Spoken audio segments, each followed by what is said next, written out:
if you go with content that you cannot stick to for 5 years, there's no point, right? If my technical videos get 100k views, but my news videos get 5k views, and I don't even enjoy making the news videos, then why would I continue? Like, I think if you could make 1 to 2k AdSense off your educational YouTube channel, you could have a 10, 20, 30, 40, 50k per month business off it 100%. Choose carefully which niche, what type of videos you're making in which industry, because that will, determine how well you can monetize and whether you can build an actual business out of it. It's like, can you make money from it? Yes, but it's like, of all the money generating things you could do on YouTube, it's the lowest leverage of them all. By far, the giant is building a brand, building a business that you can generate, and that is an asset that will pay you for decades. Beautiful. Today, we're talking about AI in YouTube. David, we got an insane roster. So we were talking about growth in YouTube. What we want to do in this podcast, I think we want to kick off with basically, like, I guess a couple of things that we've learned practically on our YouTube journey. Some stuff we've learned really recently that probably doesn't get talked about quite a lot. And then, David, you've got a pretty insane list about AI. So what we're talking about later in this podcast. So let's tee people up. Let's give them a little bit of a tease about what we're going to cover today. Yeah, so I want to cover, AI in content creation in YouTube, how people can use AI correctly, the right way, to get more views, because there is a lot of incorrect ways. And, as we both know, the idea of having a faceless channel is a good idea, but 99% of faceless channels fail, and there is a pretty big reason for that. Exactly, yeah. And we've got some unpopular opinions, some stuff about the future. But let's bring it back to the practical then. I guess, like, just off the top of my head, like, what would be some of the things that you've learned? So, David, you've got 108,000 subscribers now. Your last YouTube channel had how many did you get on your... Because this isn't your first rodeo, bro. You've done this a couple of times. Yeah, so my previous channel was about Minecraft videos, and that had 470k. Insane. And which, have you found it more difficult to get 100,000 in this niche or 400k in the gaming niche? Well, I was averaging more than that. I was averaging like 2.2 million views a video. But yeah, I mean, I think that was harder because that one took me like 2 weeks to make a single video full time, So yeah, definitely that one. I think that's actually a good first thing I'd say is that, first of all, not all subscribers are made equal. They're not. Yeah. They're really, really not. Like, you want, and I'm going to do some content at some point, but 1,000 true soldiers is better than 1 million not. Somebody made the point, some of these million viewed channels, they disappear. You wouldn't even realize, because there's just now depth of connection. So, like, era of uber big channels is dead, but obviously more of quality is decent. There was a good concept around relationship between quantity and quality with YouTube. One of the things that I didn't really appreciate is, like, I used to have silver bullet syndrome, so I'd go like really heavy on what I thought would be a super high quality video before I'd actually found resonance with the audience. So I think, like, the prevailing advice that was basically unbelievable was, at the beginning, do loads of quantity. You want to be doing 3 videos a week so you find what resonates, and then when you get those outliers, double down on the outliers, and then you go more on quality, and then you cycle around your quantity and quality perspective. But you have to get the numbers out to actually find out what's working as a strategy. I feel that's, like, no matter what you're doing, you should start off with that. Yeah, for sure, because at the start you have no clue what you're doing, so you need to pay off that ignorance debt, right? Like, people always think at the start, like, oh, I'm gonna work on this idea, it's gonna be my video that hits the 100k views. But it's much more likely that your 100th or 200 video will get the 100k views than your second, third, whatever. So at the start, you should really be focused on getting to your 100 video and getting all those bad reps just finished, like upload it, right? Post it. So you absolutely should be uploading, 3 times a week, maybe even more, to be honest, because it's all in the reps, because you don't even know what quality is. And people have egos, so they, don't let themselves realize this. But if you have made less than 50 videos in your life, you don't really know what even is a good video, right? So you need to make videos in order to be able to get the knowledge of what makes a quality video, and then you can, dial back and not make 3 videos a week, maybe only do 2 videos a week or 1 video a week, but with the knowledge that, you can make the video good. But if you have made less than 100 videos in your entire life, you don't even know what's a good video. So instead of trying to spending like 2-3 weeks on a single upload, you should be uploading every 2 days and just get the reps under your belt. I could not agree with that more. But what's one piece of advice, David, that you've found, like, in the last, like, 3 months on YouTube? Is there a bit of thing that you realized it's like click that was like, I didn't know that was a thing? So, okay, in the last 3 months, one obvious thing is just look at your best uploads, right? And think of what to do. So what I did is I looked at the last 3 months, and I made a list of 5 best performing videos and 5 worst performing videos, and then you can easily compare them, right? What type of video ideas are there? For me, the more technical tutorials perform better, and the like common theme of the 5 worst videos was more like quick AI news, just sniping that got a lot of views in the first 24 hours, but then died down and nobody ever watched them again. So yeah, that was one thing, but it's you can do it with everything. You can do it with the thumbnail style, right? What do the best 5 thumbnails have in common versus the 5 worst, and title style, and then you simply make more videos like the one on the left and less videos like the right on the right. It sounds obvious, but like so many people don't do it. It's just it's just such a good piece of Dude, advice. and I'll be honest, I'm one of those people. I'm one of those sinners in that scenario, because I think you do it intuitively. You kind of like, but I think there's value in sitting down and looking at the data, even when Alex was talking about like ad generation, like looking at the top 50 ads of all the 1,000 ads and led by proof. That's a good one. I think it's also like, if I was assessing the quality of video, I'd look at what did the first 30 seconds do, what was the thumbnail, what was the topic, and then extrapolate from that. The other one that I've noticed recently is leading with the benefit, like what value. There's always what's the unanswered question. I think that's because we always talk about this continuum of education and entertainment. I think on the entertainment side, like the Mr. Beastology, there are unanswered questions. Who wins, or what happens to Lamborghini?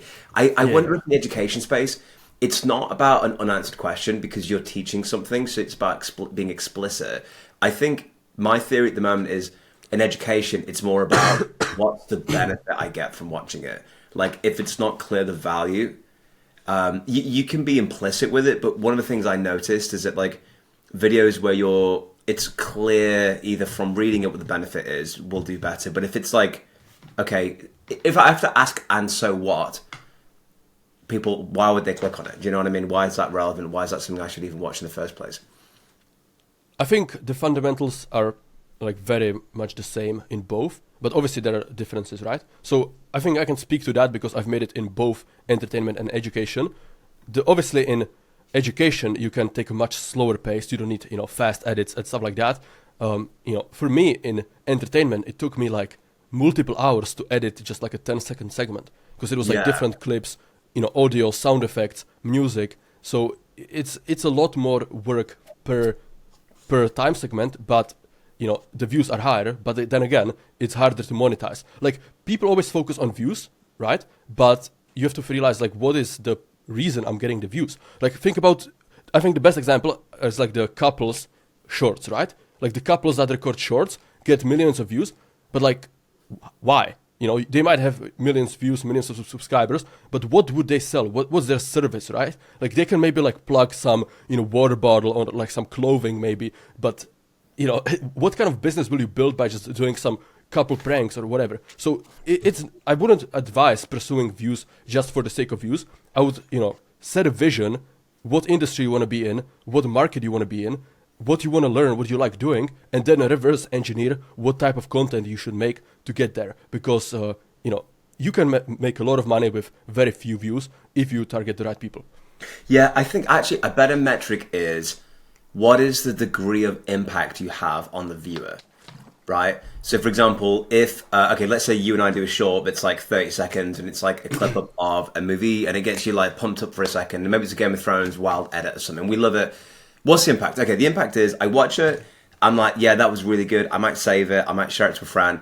But in reality, in like 60 seconds, I've forgotten about it. And so you've made a positive impact, but it's in the micro, multiplied by 1 million.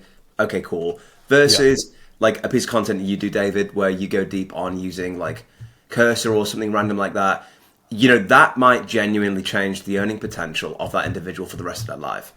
That could be like a significant impact. So like, even if you made that impact on one person compared to 100,000 views where you get a chuckle, it's easy to think about it in those terms. And that's why the numbers, I think, are so critical with that. Like, big impact, shallow number of individuals, and large one. It's also really easy to forget like the context. Like, even when you start and you get 200 views, dude, 200 is a lot of people to watch a video. Like, if they're physical people, that is an insane amount of things to do.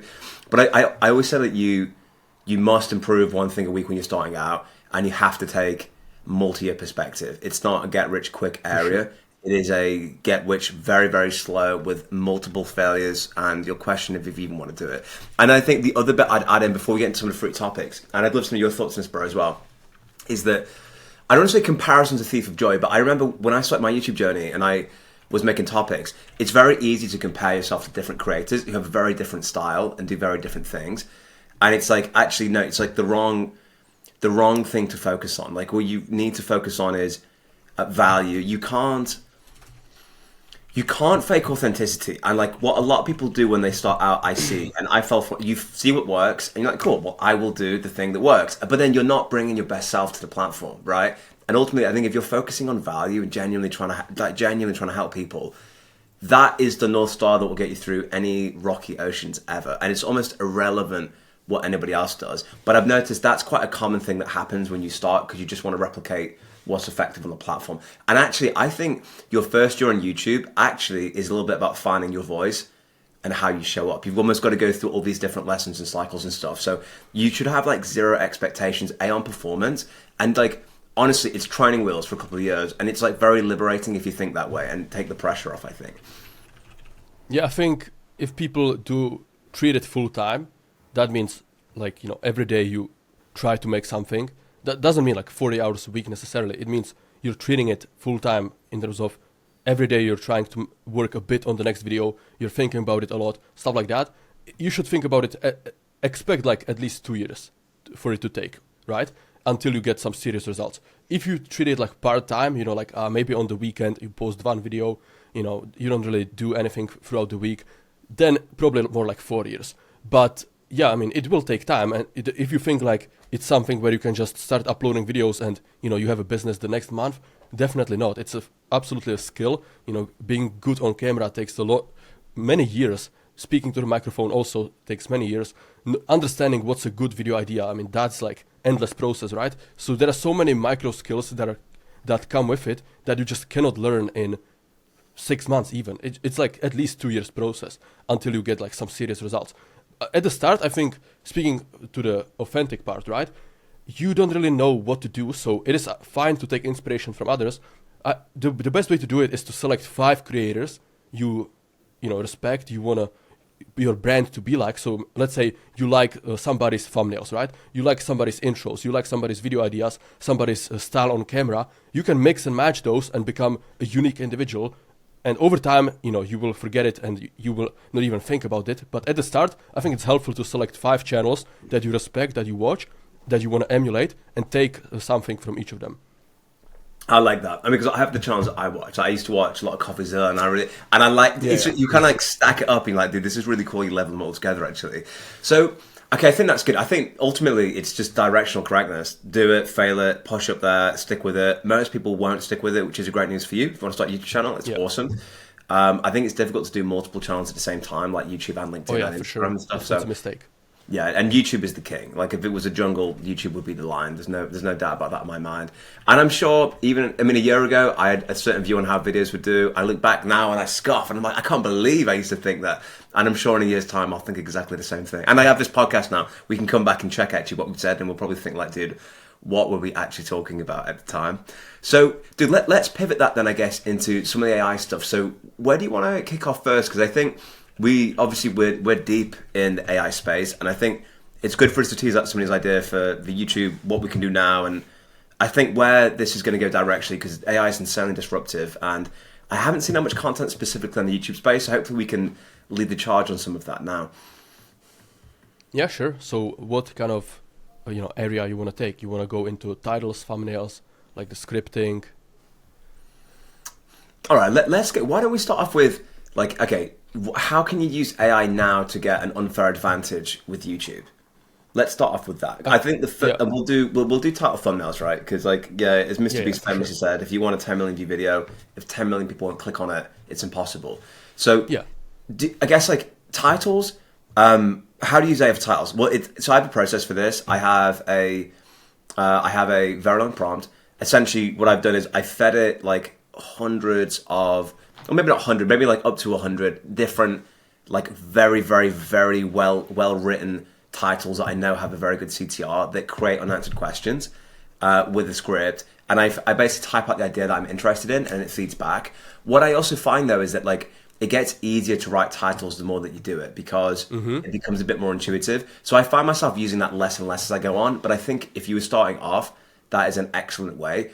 It's also like I think your title and your thumbnail, it's like body language. It's like the words are the text and the thumbnail is your body language. They can't be saying different things. So you can't be trying to evoke curiosity with the title, but then your thumbnail's like nothing. So they've got to be harmonious in that. How about you, man? Are you doing that? Are you doing much with the thumbnails, with any lauras and stuff?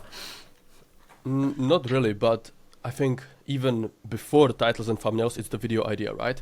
And a lot of beginners struggle with video ideas. And I think one of the best things you can do at the start is sit down and come up with 5 video ideas a day. Because this is like among small YouTubers, among beginners, this is one of the most common issues. It's like, oh, I don't know what videos to make. I don't have enough video ideas. But if you come up with 5 a day, you will have 150 a month. And there is no way you can make that many videos, right? So the criteria is, it doesn't have to be perfect. The 5 video ideas don't have to be good. The quality assurance comes later when you're actually choosing which video to make. You know, coming up with 5 video ideas, it's very easy. At the start, it might seem intimidating, but it's like you can do it within a few minutes, because you can pull up the biggest channels in your industry, right, in your niche on YouTube, and think of similar ideas. Or go to your own channel and think of similar video ideas to the best performing videos. Or, you know, look into the comments, what people are suggesting, what problems they're having. I mean, there's so many different ways to think of video ideas, right? Again, don't try to overthink it. Just sit down, do 5 a day, and you will have 150 per month, which is more than plenty if you make like 10 videos a month, right? That's less than 10%.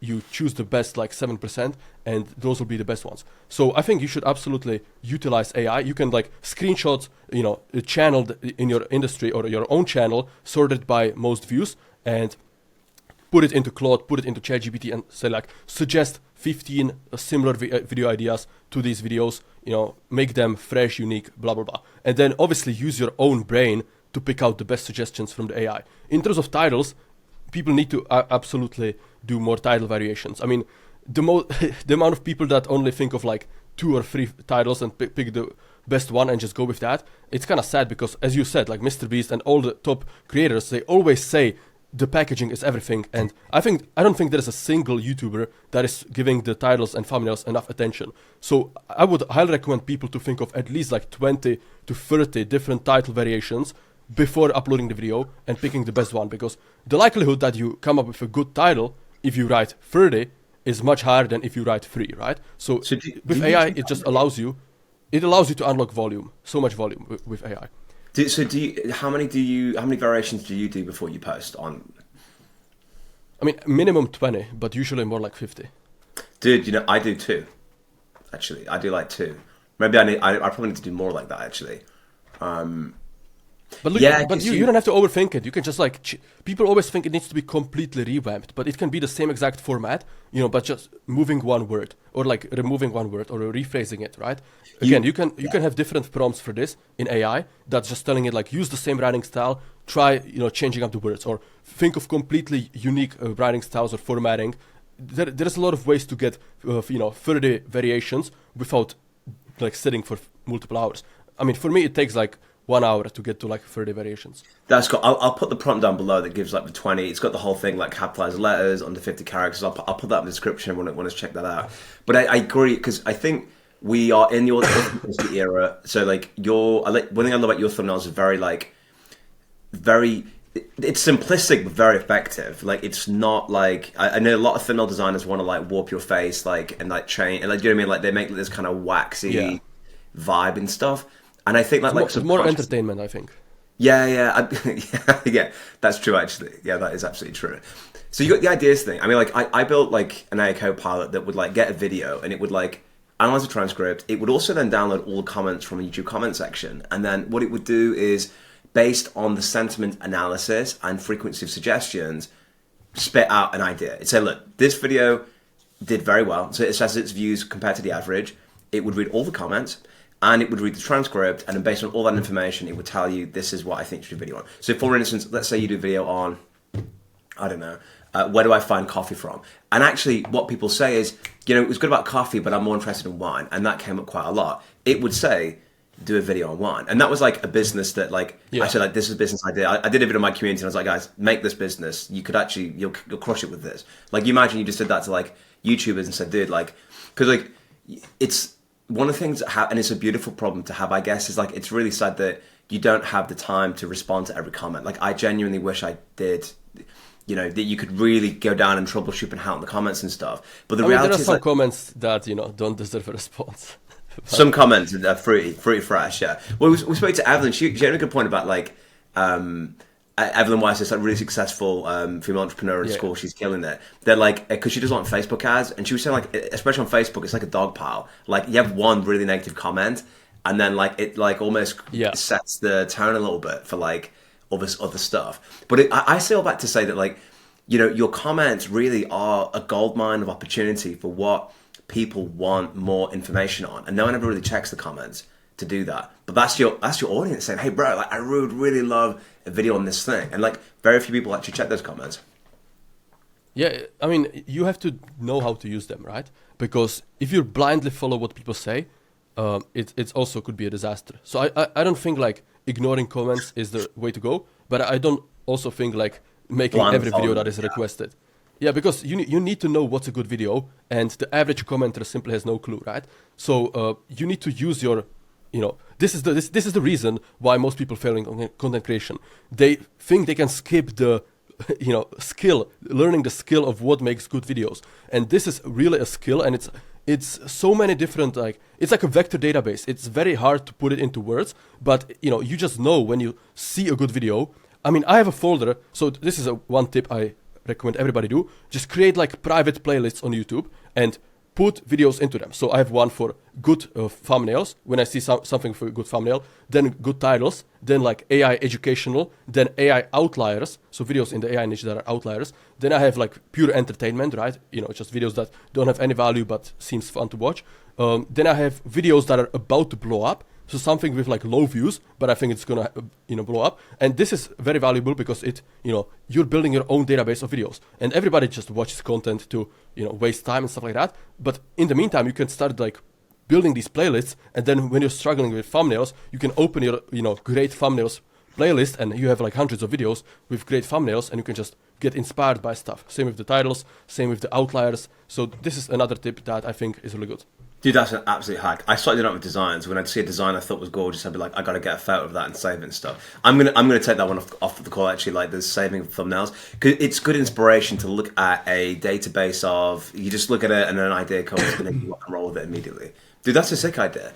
Yeah, you're right, the comments as well. Like, you can't take them too seriously. You've got to be balanced with it. You've got to be balanced about the sentiment, but you need to be consistent with your content creation. So I love that idea on the idea side. You also kind of, the other thing is, I've noticed, like, so I did a video on LinkedIn and did the automation I built. I was like, bro, I used, like, this is a really sick thing. But what I realized was it was a high degree of impact for a smaller number of people, but it doesn't have like massive appeal. So sometimes I feel you balance like content that like, oh dude, for like 2% of people, this will rock their world. But like for 80% of the people, they think it's like, they're not, unless they use like LinkedIn, for example, it won't be so cool. But I feel like when you get a diverse audience, like if you look at like AI, there are just some certain topics that will cut across everybody. But like some people may not want to know about coding. Some people just may not want to know about image generation. Yeah. So you kind of have that like that T-shape where you have the breadth and the depth. And I think just because a video won't get more than 2,000, 5,000, 10,000 views doesn't mean that you should not make it. And actually, if you're getting the volume up, then that's a really healthy thing because you want to do that. Like one of the requests I get a lot is Pinterest, which I was like, I didn't even think of that, but that's a really good thing. And I don't think that would be a video that would get like 6-figure views, but I think the people who love it would really appreciate the Pinterest video.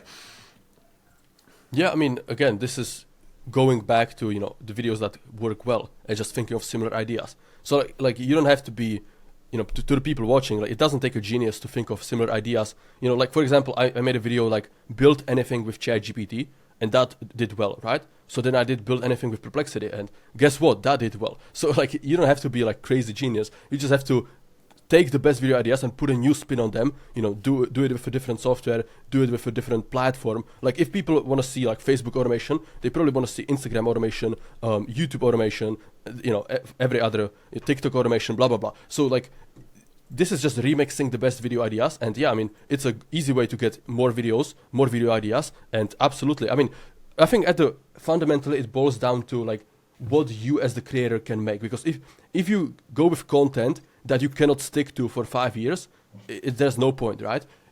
Obviously, something gets views, but like if you just go for like a short-term trends, and that might not be like, those videos might not get any views in 6 months, and you hate making those videos, then yeah, sure, you can cash in a few $1,000s in the meantime, but you know, you're not going to build a long-term personal brand. So I think, as you said, like if it's like coding videos, or like somebody want to see more Pinterest or like photos or videos, it's up to you at the end of the day as the creator with like what content you can stick in, where you have expertise and where you can deliver value. And you know, you want to build an audience in that area, because there are YouTube channels that, you know, might post AI news and get 100k views. But for me, I certainly wasn't getting 100k views on AI news, but I have videos for like more programming and technical style with 100k views. So, you know, it's my audience, but that is reflective of what, you know, I make, like what, you know, what type of videos I resonate the most with. Because if my technical videos get 100k views, but my news videos get 5k views, and I don't even enjoy making the news videos, then you know, why would I continue?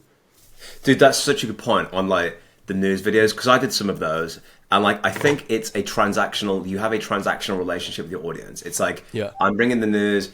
They never really get the only value you can deliver in that segment is maybe a little bit of entertainment if you're chirpy, but ultimately it's like, hey, you didn't know this information, here's this new information. At this point, lots of people know AI news. So it's like, I came to the conclusion like the effort to value delivery was so outrageously out of line. Like the amount of time it took to like really sift through the news and deliver it. Like I didn't feel the ratios were right.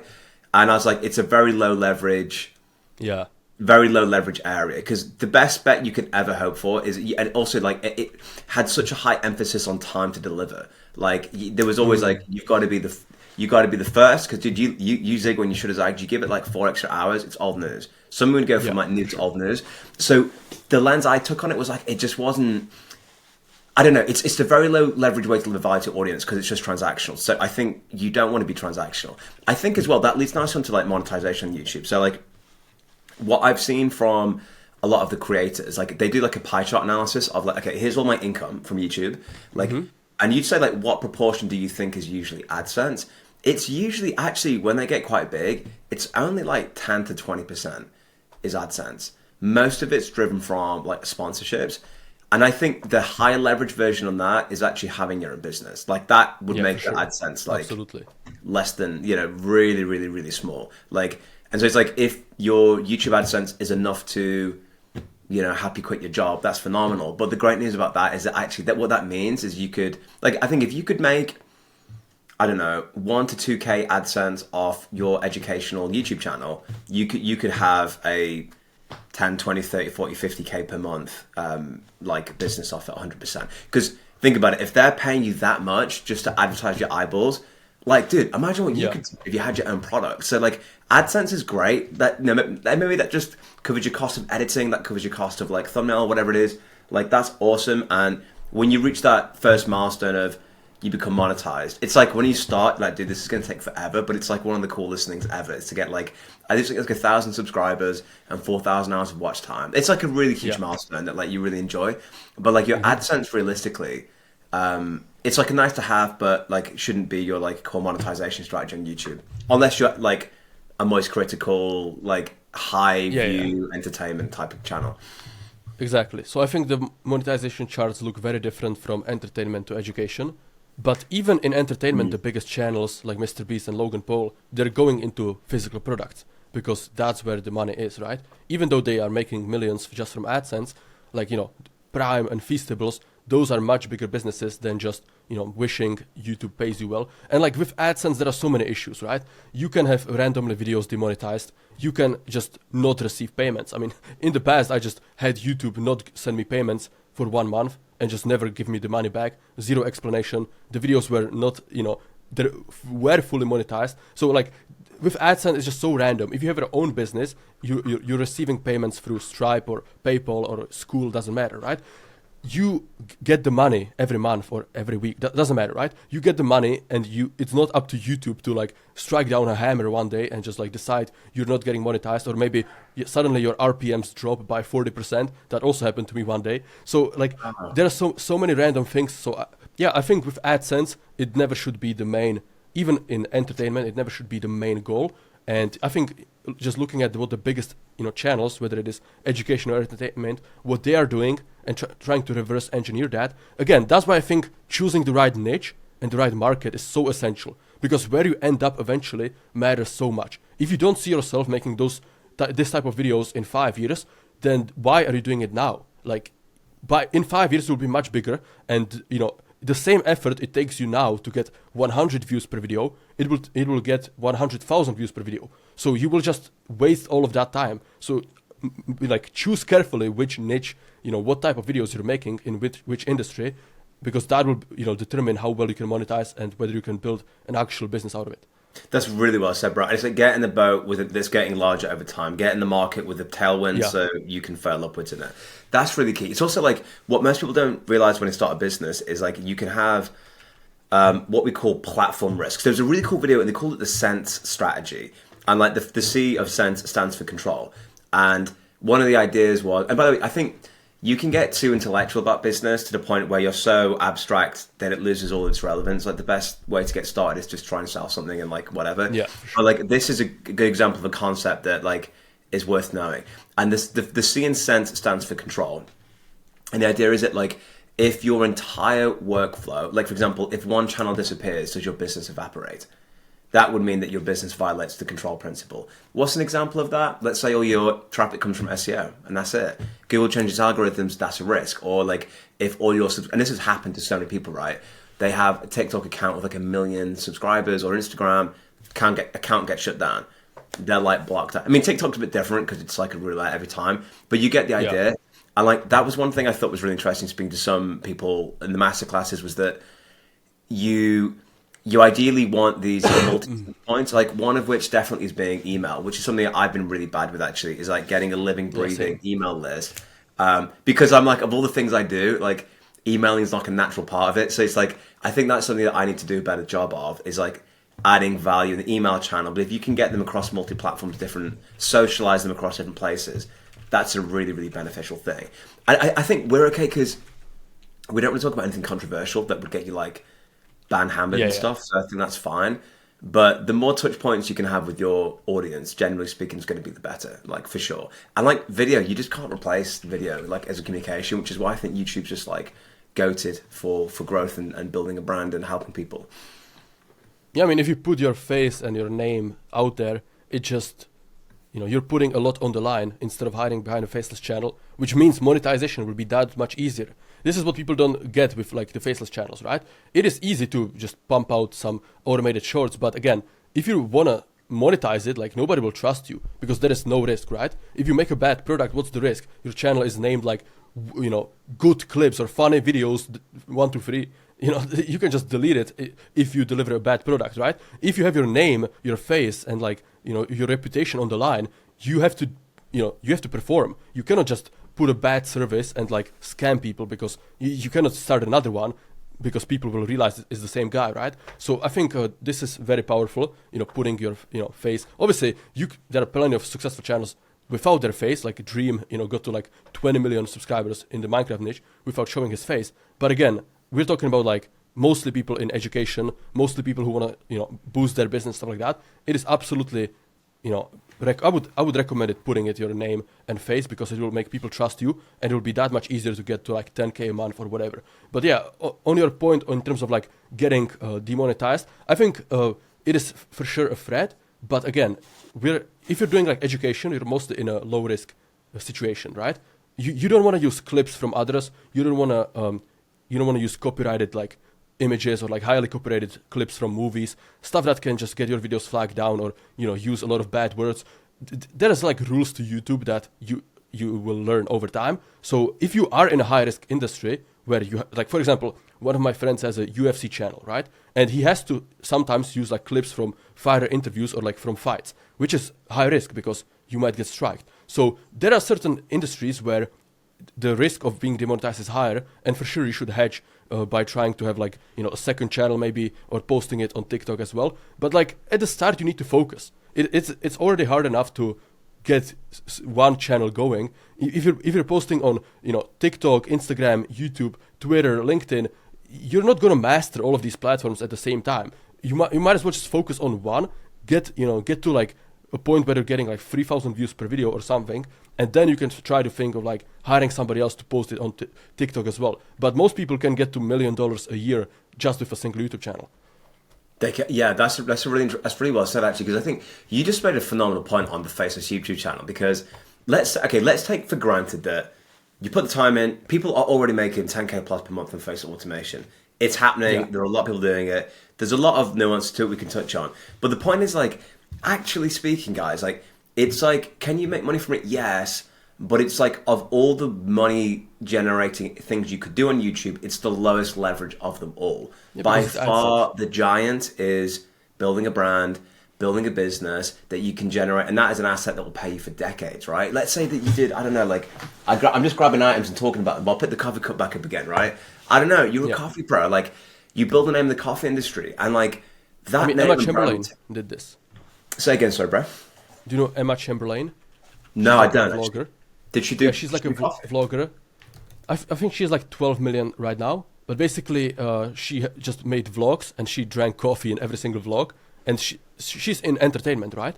But again, she was doing like tens of millions views per video, at least like, you know, multi-million views per video. And she was drinking coffee in every video. So her audience was interested in coffee. So when she launched her brand, I don't know the name of it, but yeah, Chamberlain it's just Chamberlain Coffee. Yeah. So just their surname Coffee. It's like a multi-million-dollar brand. I don't know how many revenue they have, but again, she's making a lot more money from that than from AdSense. Wow, I'm gonna have to take her down, man. I'm gonna have to take her out. We can't be having this, man. That's it. There's like, yeah, but I think it's a mistake though. Example. Like, I think this is a good point, because for you it would be obviously a mistake, right? Even though it's a part of your brand, your audience does not care about that. Like Graham Stephan, who's one of the biggest, you know, business finance guys, he launched a coffee brand. It was a complete blunder. I mean, you know, I'm not like an Alex Hormozy level entrepreneur, but I can confidently say that was a terrible business decision, because he makes finance videos. Nobody cares about his coffee, right? And he had to shut it down like 2 years later because he lost hundreds of thousands of dollars. Nobody was buying it. His profit margins were so low. Why? Like, people need to, you know, this is another thing. People need to realize what the audience wants and what the audience needs. He made finance and stock advice, credit cards, blah, blah, blah. Nobody cared about coffee from his viewers, right? So again, people need to be, you know, a little bit intelligent. That is hilarious. Because what it was called, was it like $1 million coffee or something? It was like bankroll coffee. Yeah, something. Yeah, bankroll. So like he, just for if you're not familiar with Graham Stephan's like story, like obviously it's financial, what David said, but basically like, I think somebody emailed him and was like, dude, you talk about iced coffee a lot. I love iced coffee. I've got the logistics. I've got the distribution. I've done this before. You bring the brand and the marketing. I'll bring everything else. And do it 50-50. It was something on those lines. He said yes. He started shipping them out, and he had these boxes that he sent out. And then he was great that he was like transparent about the costings. He said, dude, if you want the box spin ice, that's an extra $1. If you want little, shredded cardboard, that's an extra $1. And then he basically realized that like, direct-to-consumer physical products on a low margin is one of the most difficult businesses ever. Not as difficult as like in person, but like you realize it's like a savage business, bro. Savage business to get into. And it was cool that he explained that, but it was like, yeah, I can kind of see why that was happening. And I think his point was he didn't want the sales of the business to be driven solely by him promoting it. It needed to kind of like stand on its own 2 feet. My last tech business, by the way, we partnered with because we wanted to give like a reward to people that like complete their sort of journey with us. I partnered with a craft coffee specialist company, and obviously this guy that loves coffee. Obviously, we're gonna get coffee deals in the group, right? We need coffee deals for our people. So like, I did the deal, and the idea was that like they would get like their first box for free, or they'd get like some kind of crazy discount. And their whole thing was you would get like a different coffee bean every month, and it would be sent directly to you, and like you'd get like the story about the farmers, and it would come with these little like snacks and stuff. But like what I noticed in the market with a lot of them is that they ended up going bankrupt, or they ended up like going under. I'm not sure what happened to these guys in particular, but I saw a lot of them that like stopped doing it. And I realized like it's really funny because to get people on a subscription for coffee, like the model doesn't always necessarily make sense. Even though it's a nice idea, it's difficult to sell physical products to customers at scale. It's absolutely possible, but you got to know the areas to go all in, the areas not to. So I thought it was interesting, but I would definitely do coffee, but I don't know if it'd be a bit of a distraction for me to stop this and just brew coffee 24/7. Maybe it's the right thing to do. I don't know. Maybe this is the inspiration we need. I think the real cost for Graham Stephan was the distraction.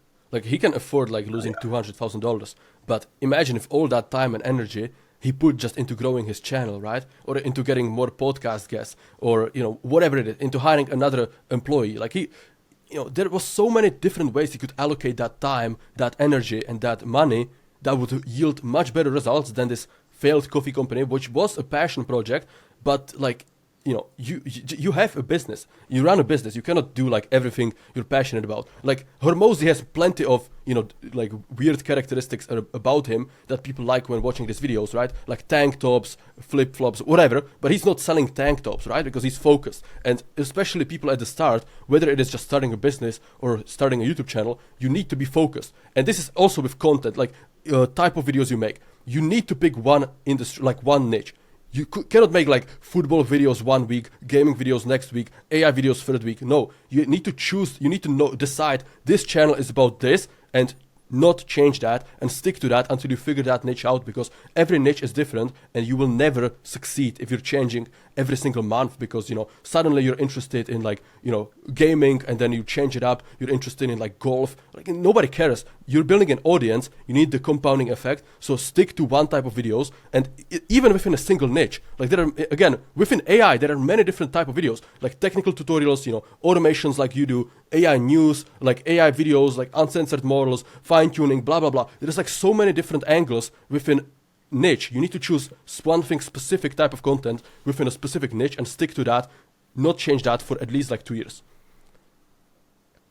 I think so. And one of my reflections was like, do your exploration at the beginning of your channel. Like, it's tough to do a pivot when you've got like 10,000 subscribers, because a lot of times, like, okay, so there's a YouTuber called April, and I recommend her channel time, because when I saw her, she was like 9K subscribers. Now she's like 75.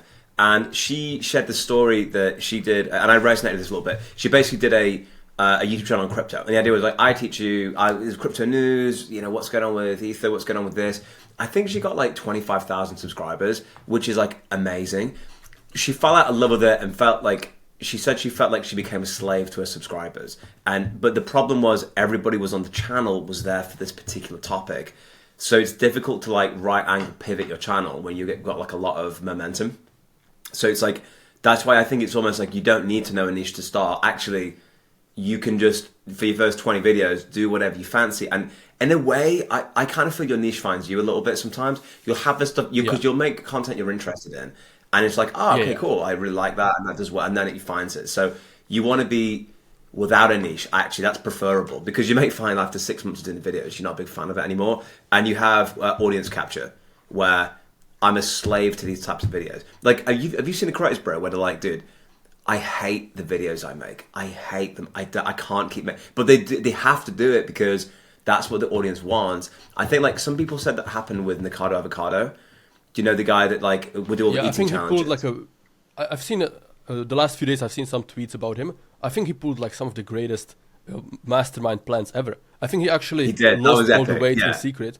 I haven't looked into it, but from what I understand, he schedule uploaded the videos when he was still fat, but already lost all the weight, and now he's actually skinny, but people thought he was fat. I don't know the details, but he put some mastermind experiment. He vaulted like videos for 2 years. He's been losing weight for 2 years. He literally made 2 years worth of content, and then like just all of a sudden boom, and now I've lost weight again. But that by the way is a really specific phenomenon about audience capture. It happens with businesses and entrepreneurs. Like, one of the examples they gave, and this is like so relevant for anyone like want to start a YouTube channel, is that you make a certain type of video, you get very popular, you get subscribers that want it. Everybody on your channel wants to see that video, so you have to do more of that video, and you start creating the things that you want, and you're basically being captured by your audience. It happens with, someone used the example of like some outright speakers, where let's say they get fired from a TV show for their like either far left or far right perspectives. They start their own thing up. Their base watches them for their more extreme views, and so they have to feed that audience. And if they were to make more I don't know, central views, for example, they wouldn't get the viewership. So it's actually the tail wagging the dog rather than the other way around. And that's like, you got to try and keep your authenticity and like still experiment and try different things out. Yeah, I think this comes down to testing formats. You know, you have to make obviously the videos that perform the best, but not do that exclusively. You want to have multiple video formats that do well. I mean, again, you can study the best and look at Mr. Beast, right? Obviously, he's like drowning in controversy, but that doesn't change the fact that he's, mastered the YouTube game. So he has multiple different formats that he's making, right? So for example, right now he posted like men versus women, then 7 days in a cave, survive 100 days in nuclear bunker. So he's not like doing one format only, because he understands that he cannot risk everything. And over time, everything becomes tired and, will lose its popularity. So one good example, at the start when he was still only like at like 10 million something, right? Like only, he was donating to Twitch streamers. So I think he did like 12 or 14 videos like donating to small Twitch streamers, where he would come in, donate 20k, get insane reactions. But even though these videos were performing insanely well, he stopped doing them over time because he didn't want to be, dependent on one format. So I think, you should absolutely make more videos like your successful ones, but you should never stop testing. Like every month you should at least test one new video, and again, keep it in your niche, keep it relevant to that. Testing doesn't mean you suddenly start posting gardening videos if you're making AI, right? It means like testing within your niche, but maybe something different. Different formats, so you don't become, over-indexed on one format, because over time, everything will become tired and people will lose interest in that type of videos. So you want to make sure you have at least 2 to 3 successful formats that you can, like juggle and post between. I agree, and that's why volume enables you to do that. If you're doing one video a week, it's tough to do the experimentation. But interestingly, like it's a good marketing and like even a feature we see in nature. So have you heard about the whole like the bees thing, where the bees will go out, they'll find honey, they'll come back to the hive and they'll say, "Hey bees, I found the honey, come follow me. We need every bee with able legs to come and help me find the honey." And what they found was like, I might be butchering the specifics, so I hope there's no biologists in the comments that can attack us, but the principle's the same. All the bees come out and only 80% of them actually follow where the bees said. The other 20% go in random different directions. Yeah, I think that's good. I mean, that's like a feature of biology, and if that was inefficient, we would have... Basically, that wouldn't be a feature that exists anymore, right? The reason why that's valuable is because the 20% randomness is that they may find greater, more plentiful sources of honey just by random chance. They may have only found like a source of honey that's like, so they're not finding honey, but like, you know what I'm saying? Like flowers, or it could have been ants or sugar, but you get the idea, right? So actually by having... I think this is a good ratio. Yeah, it's like 80-20. 80-20 is good. And it's okay. They're like, their job isn't to rock the world. Their job isn't to get 1 million subscribers. The job is just for experimentation. You're a scientist and you got to have that ratio. So fire those off, and I think you take the expectations off, you smash it.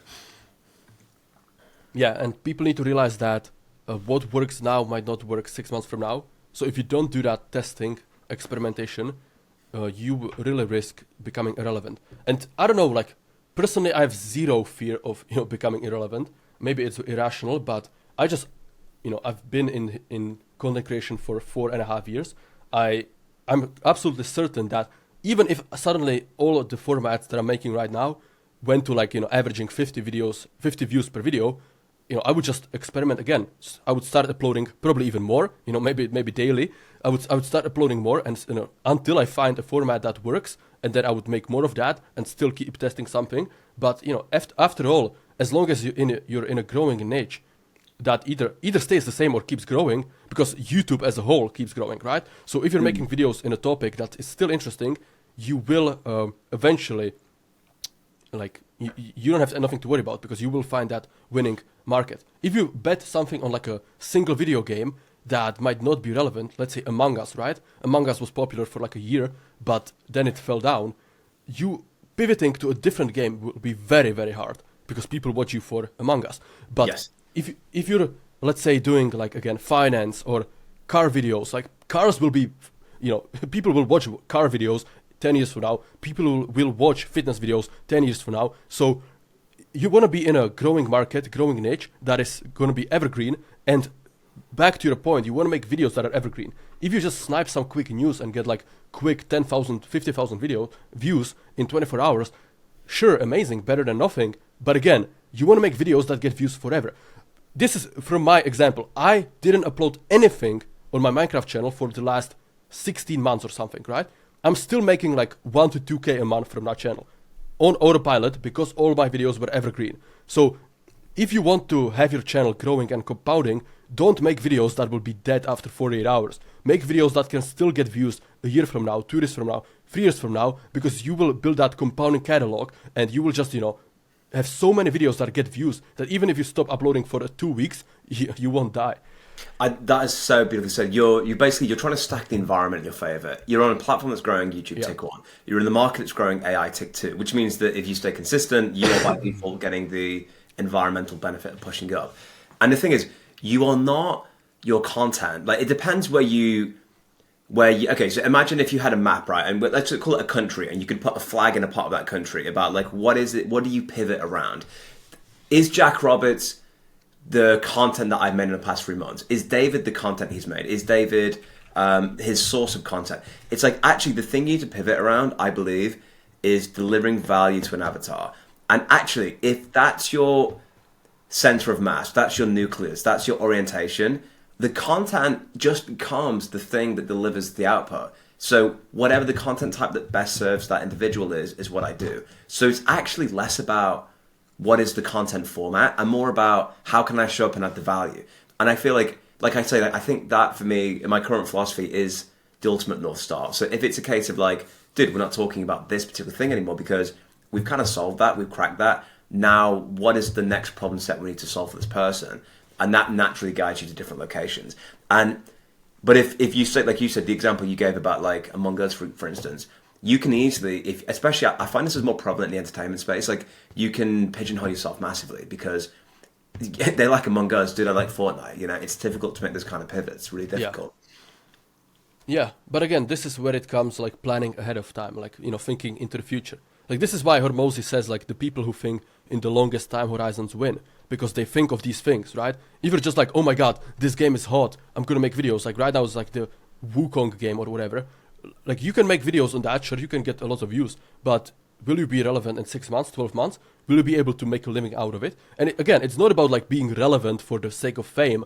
If you want to make it full time, you better be relevant, otherwise you lose the traffic to your business, right? So even if you have a business on the back end, if your traffic is coming from YouTube and suddenly your views drop by 90%, well, good luck, good luck growing your business with 10% of traffic that you would otherwise get. So you need to think of these things long term. That's why the AI news thing's really savage. Like, okay, so for you, for example, bro, where did you get your AI news stuff from? And like, when you were making videos in that space, how did you find that? Because it's like, I feel it's a brutal space, to be fair. Like, to be the news source in any industry is a savage sector. That. Yeah, it is. So mostly Twitter, right? You need to be like chronically online on Twitter. Just refresh it all the time. Wish that you are the first one to see something, and then just like sit down for 2 to 3 hours, drop everything, and just make that video. And again, like the issue is like, how do you monetize that? What do you have to offer to those videos? Like you're the AI news guy. Like sure, you can offer like access to, community where you post AI news, but that's not really valuable because you can just, you can never be faster than Twitter, right? So you need to think of this like what kind of business you want to have, what kind of personal brand you want to have. And I mean, if you enjoy making that type of content, sure, there's like, what's his name, like Frank, whatever, that makes like kind of celebrity news. He's been on YouTube like 14 years. I forget his name, but he's pretty big, right? And it's nothing wrong with that. Like there are plenty of people who enjoy being like more journalists and news. But again, you have to think of ahead. Do you want to make this content in 5 years? If the answer is yes, nothing wrong with that. Yeah, I think that's a beautiful perspective. And it's also like, you don't want to be something where you're only as good as your last video. Like here today, like so you say, you've got those videos that deliver value continuously. Whereas like, what did Sam Altman say yesterday? It's great for Tuesday, but come Wednesday afternoon, like it's like not relevant to anybody. I really empathize with people in that space because I think it's worth trying to make entertainment videos just so you get the experience of how like demanding that is in terms of your transitions and your drops and all the science behind audio. And I feel I probably use like 10% of the editing skills I learned. I mean, I've just got a really cool editor I'm just bringing on board, but it was good to go on that journey. Like you will learn so much more than you ever need, but like it's really, really valuable stuff. So let's bring this all together. Let me ask you about your most unpopular opinion then, do you think, in the YouTube and AI space? Because I think one good bit to touch on maybe is on the faceless side, but I'll just like throw that question out to you. What would you say is like a bit of an unpopular opinion you have on where YouTube's heading? Okay, so one unpopular opinion is that translation, we all know that, translation to other languages is one of the most obvious use cases for AI.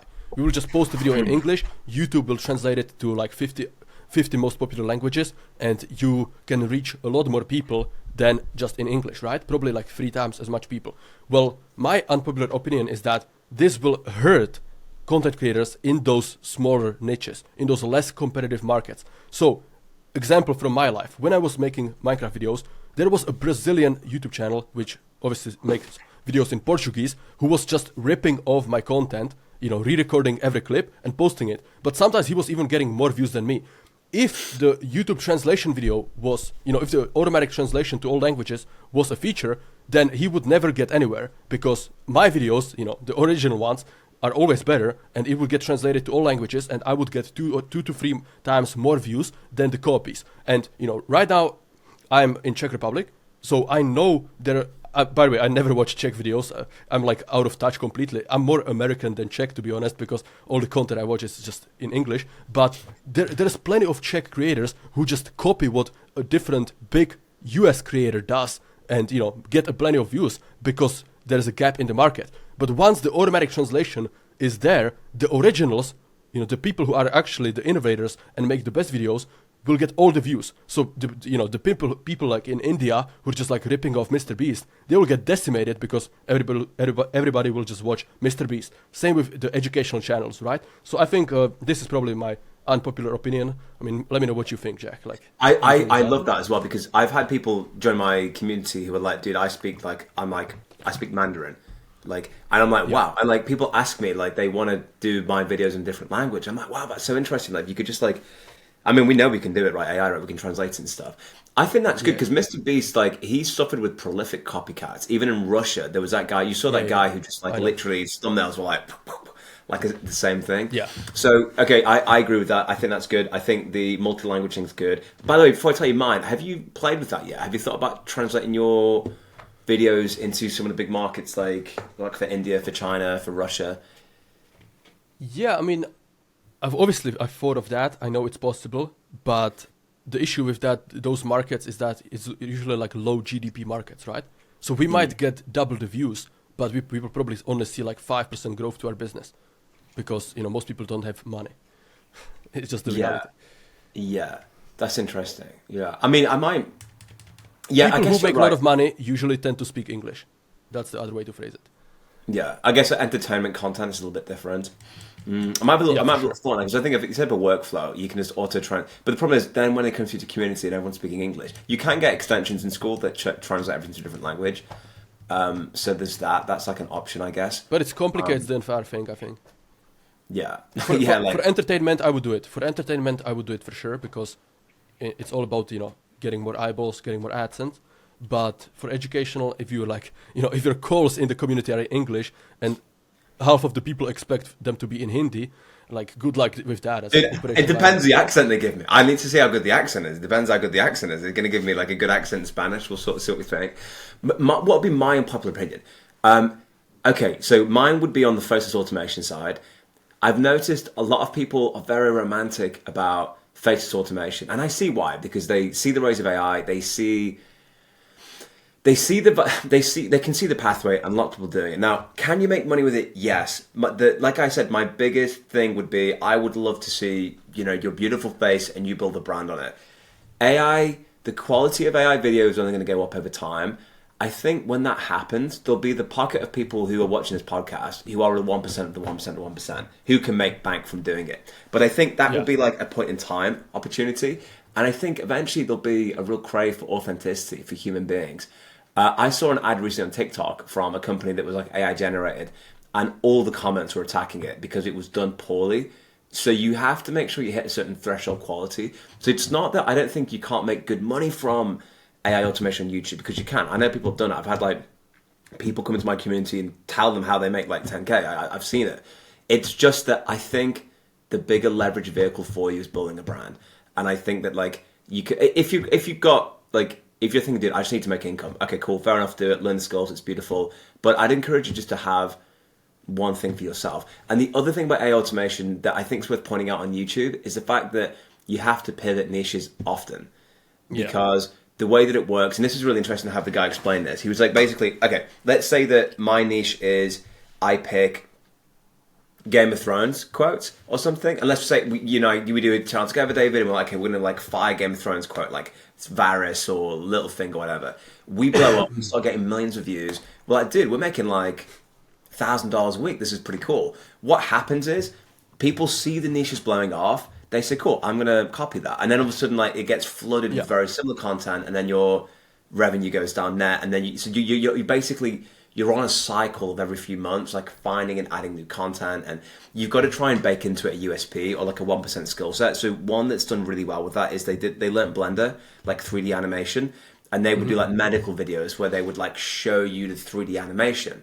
And that had like a moat around it because no one knew how to use Blender. So it's like, if you're going to do YouTube automation, try and like stack your 1% skill sets into it so that it is more defensible.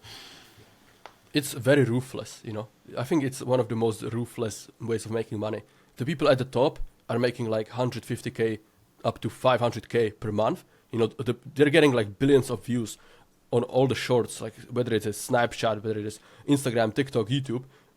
Those guys are complete killers. They're like, you know, they have mastered the attention game so much, they just can't tell what's going to work and what isn't. So unless you're willing to go that way, you're much better off making, you know, long form videos with your face. If you want to get to like 10K, 5K, 10K a month, this is the sustainable way to do it. Teach something specific, solve a specific problem, make your educational YouTube channel. Doesn't matter if it's fitness, gardening, AI, finance, programming. There are so many different niches, right? But make videos that are evergreen, that solve a real problem. This is the way to get to 10K a month, not, quick, snappy shorts that it's like so hyper competitive. People have no idea. People have no idea how good the top guys are, and 99.9% of people don't even get ever monetized in this niche, right? Because they quit before that. But even if they get a short that gets to 10 million views, again, if your channel isn't monetized, you're not getting any money. And sure, that short might get you monetized, but then you need one after that. And you might even 10 million views. That's what, like that'll be like $500 maybe. So that's not even anything. And you need to keep posting, otherwise you don't make money. It's not like an evergreen thing, right? So I would highly recommend going the educational route with your own face, because it's much more realistic and much more sustainable. And just one more thing I want to touch on is that I don't think we will see like fully automated AI content anytime soon, because of the same issue why LLMs are not truly intelligent in terms of reasoning, because they're auto-regressive, meaning they're generating based on the last token. So you cannot just put into LLM, think of a great video idea in this niche that is unique, never been done before. It's impossible, because based on the training data, it is emulating the most successful ideas, right? If you just ask it, I have this video idea, give me 5 titles, you will see how horrible the titles are because of this exact issue. It's auto-regressive. It cannot invent something new. It cannot invent a new format that is brilliant and just captures everybody's attention. So until we find a new architecture in AI that is not, LLMs, I don't think there is any threat of AI taking over all of YouTube. Yeah, that's a really interesting point you make, because there are these. I mean, Kyle Hill's like an educator on YouTube. He did a good video on like AI content farms. I don't know if you've seen those. These are like, and it's like really big and problematic about. They basically just like they steal footage from loads of different like channels, and then they AI voice over it and push it through and stuff. And dude, some of these like channels have hundreds of thousands of like views, and like obviously they don't want the channel to get shut down, but the content engine is such that even if it does, it's like, yeah, cool. Well, we'll just swing another one back up, and they're back at it again. And like their point of view on it is they don't think it's adding value to the YouTube ecosystem, because they're not like, it's just all purely AI driven stuff. So I've noticed some, I guess, negative sentiment to AI content done badly. I think AI, in fact, here's a good question. Can you think of an AI piece, 100% AI generated piece of content on video that you're like, that was a real pleasure. I really, really enjoyed watching that. I mean, Because me most I've personally, seen are no like, way. yeah, the best ones I've seen are ones that weaponize it as a tool in the right ways. So, for example, Ray Yeah, William Johnson, right? He does those. This guy did this, but he uses like AI consistent yeah, images, yeah. and it just really blows the quality through the roof. That's like the lowest hanging fruit, maximum ROI bit. I think at the moment, you could do Like like, enhancing audio, yeah, right? Stuff like that. There is plenty of ways to use AI. But yeah, 100%. if I had to say, the closest is probably some of these like short channels. Again, it's not 100% AI because the ones that get the most views have the human written story and have the human chooses which images they are. So if we're like talking about what is 100% automation, the AI needs to write the script, the AI needs to come up with the video idea, the AI needs to choose the images, right? That would have to be 100% automated. The ones that get the millions of views, let's say like the historical one, like there was Vlad the Impaler, blah blah blah. Those can get like tens of millions of views. But the ones that do have the human write the script, the human chooses the best mid-journey photos, adds the animations, uses the cuts, adds fitting music, and that human has YouTube skill. He knows what makes a good video, and he can make it with AI, with the help of AI. It's not that it's 100% automated. Those shorts that get 100% automated get 20 views, and those channels get flagged because people are spamming 500 shorts a day. Agreed. And I think this is the beautiful point to end on, like that YouTube automation for shorts, you can make a lot of money with it. But here's the thing. When we say 100% automated, it isn't necessarily an AI doing every part of the journey. What you'll do is you'll bring the storytelling, you'll bring the script writing, then you hire somebody and train them up. Now you're the script writer for these things. And then you automate humans as part of the full ecosystem process. So it is automated from your perspective, and you've got like different things, but it's not an AI doing every single part. I mean, I think we can do 95% of it, but you want humans at certain parts of the processes to make that run extremely smoothly.